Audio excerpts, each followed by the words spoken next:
Snowflakes have begun to crowd the sky, and Ryan can't help but smile at the way something solid can materialize from air, as if it has been summoned by a gentle spell. He feels he already knows the route by heart, but sometimes the heart makes wrong turns. He could call Avery to ask for directions, but he chooses to rely on his phone's navigational skills instead, since he wants Avery to believe he can find his way from memory. On the fifth date, you're always looking for ways to prove the path to the 6th, 7th, and 8th. Avery is waiting by his window, so he is aware of the snow too. It isn't so dense that his delight needs to skid and swerve into worry. No. As he watches the downward drift, he doesn't picture Ryan in any wreck or even imagine Ryan forced to turn back home. Instead, he feels that elemental wonder that comes from seeing the world so casually altered.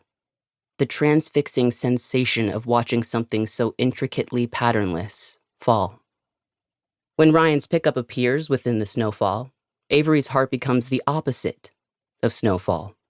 That strange wind-blown moment when you look and see the snow is actually drifting upward. Snow rise. When Avery sees Ryan pulling into his driveway, his heart is snow rise. He is trying to guard this heart of his, but the guards are distracted. He is trying to cage his excitement, but he keeps leaving the door unlatched. He knows it is dangerous to like someone so much. There is nervousness too. Avery has control of his room, but he doesn't have control over the whole house. His mother likes to hang up family pictures, and as a result, there are lots of photos of Avery as a kid. Avery before everything was known.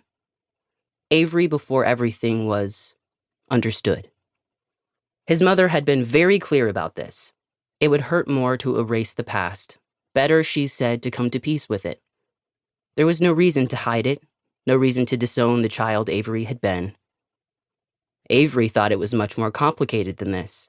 But at the same time, his parents had been so cool with everything else that he didn't think it would be fair to tell them to take down all the photographs of the time before. In some of the photographs, Avery looks very happy.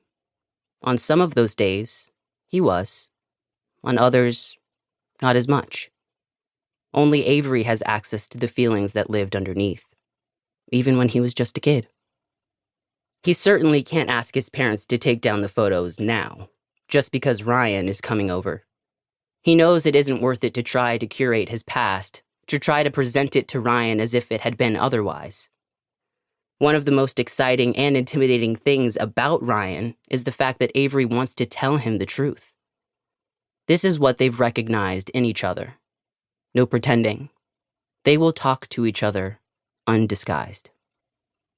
This makes Ryan anxious too, but it's an anxiety he's willing to navigate, the same way he's willing to step into the snow and walk through the wind in order to get inside. He can see Avery in the window as he pulls into the driveway, can see his pink hair and the lamp right next to him, the way it beacons out on such a dimming day. Ryan once heard the phrase, "Leave a light on for me," and thought it was one of the most romantic requests ever made. He liked the idea that when you fall in love with someone, the other person becomes your lighthouse keeper. Even if it means staying up all night, even if it means staring out into the darkness until the darkness assumes the shape of your love and comes back to you. Ryan turns off the truck, and almost immediately, the windshield is covered. He turns off the headlights, and for a moment, there is the sincere silence of an entirely natural world. Even though his lighthouse keeper waits, he sits for a few seconds and listens to the music of the snow, to the slight tintinnabulation of snowflakes conversing with glass. He opens the door and lets his sneakers sink into the sparse accumulation that covers the driveway. The cold immediately attaches itself to his ears, his fingers. He races up the steps, inaugural footprints marking his trail. When he gets to the door, it is already open. When he gets to the door, he finds Avery in a blue sweater. Avery smiling as if Ryan's arrival is the greatest gift a boy could ever want. They stop and look at each other. A little more snow falls on Ryan's shoulder and dusts his hair.